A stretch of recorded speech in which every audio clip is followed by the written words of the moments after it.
صحیح بخاری میں حدیث ہے، نبی علیہ السلام ایک عورت کے پاس سے گزرے جو ایک قبر پہ بیٹھ کے تو مسیح کہہ رہی تھی اور رو رہی تھی اونچی آواز سے، تو آپ صلی اللہ علیہ وسلم نے فرمایا صبر کر، وہ آپ کو نہیں پہچانتی تھی یا اس طرف وہ دیکھ نہیں رہی تھی، تو اس نے کہا آگے سے یہ کہہ دیا کہ اگر تیرے پہ تکلیف گزری ہوتی نا تو تجھے پتا ہوتا. تو آپ صلی اللہ علیہ وسلم نے اس کا کوئی جواب نہیں دیا. آپ صلی اللہ علیہ وسلم آگے چلے گئے.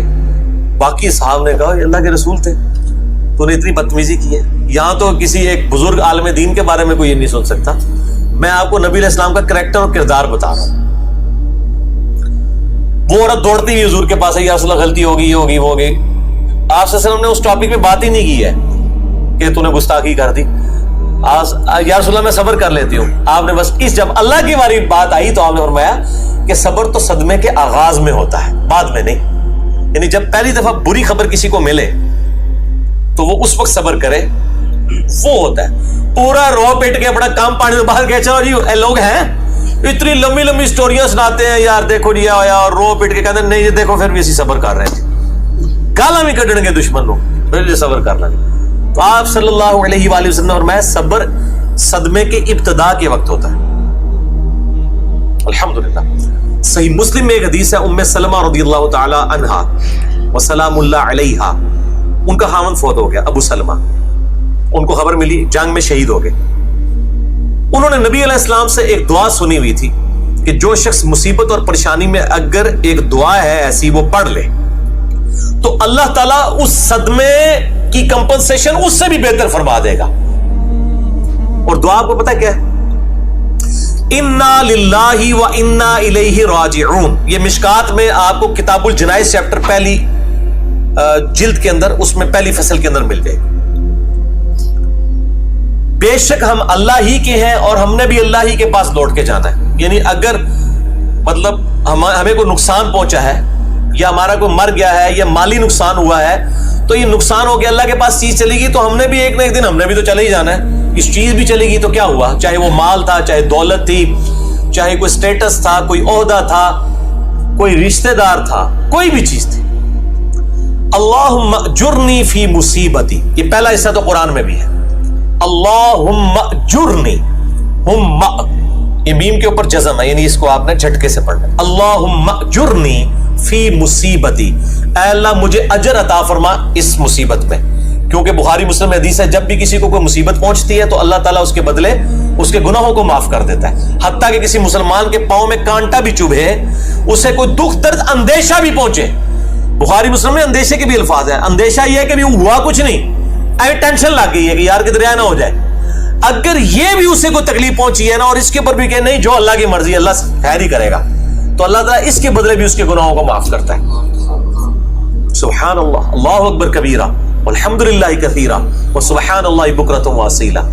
ٹینشن کے اوپر بھی ثواب ہے جی، موجہ ہی موجہ، دکھ درد اندیشہ حتیٰ کہ پاؤں میں کانٹا بھی چبھ جائے. تو اللہم اجرنی فی مصیبتی، اے اللہ اس مصیبت میں مجھے اجر عطا فرما. وَأَخْلِفْ لِي خَيْرًا مِنْهَا، اور میرے لیے اس سے بہتر نعم البدل بنا دے. یعنی اگر تو نے مجھ سے میرا خاوند لے لیا نا، مجھے اس سے بہتر خاوند عطا فرما. اگر تو نے اے اللہ مجھ سے میری دولت لے لی ہے، اس سے بہتر مجھے دولت عطا فرما. اگر میری اولاد مجھ سے لے لی ہے تو اس سے بہتر مجھے اولاد عطا فرما. اگر تو نے مجھ سے میرا کوئی عہدہ منصب یا نوکری لے لی ہے، اس سے بہتر مجھے میرا کوئی ذریعہ معاش عطا فرما. یعنی آن ورڈ آپ کچھ بھی کہہ سکتے ہیں.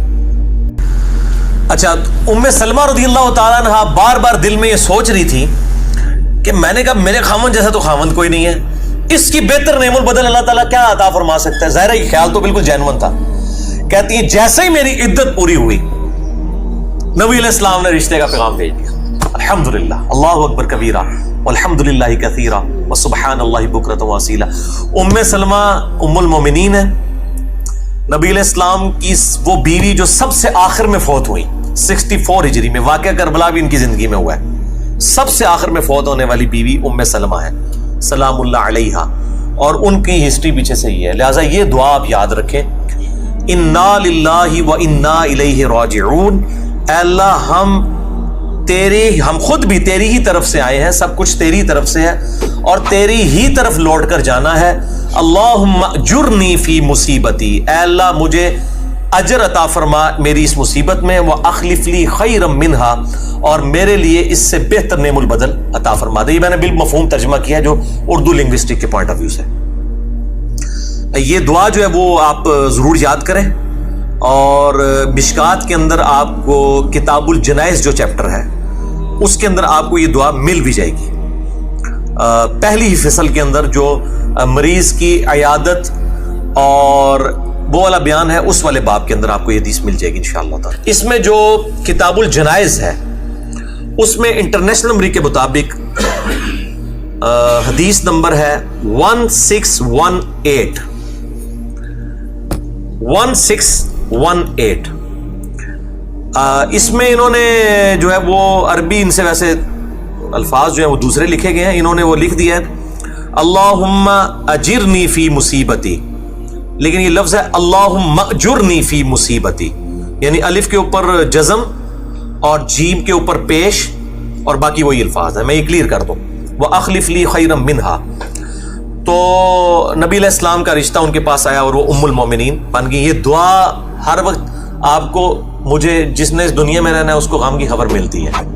میری الحمدللہ عادت ہے، مجھے ذرا بھی کہیں پہ غم کی خبر کی امید ہو یا ملے، میں فوراً یہ دعا پڑھتا ہوں۔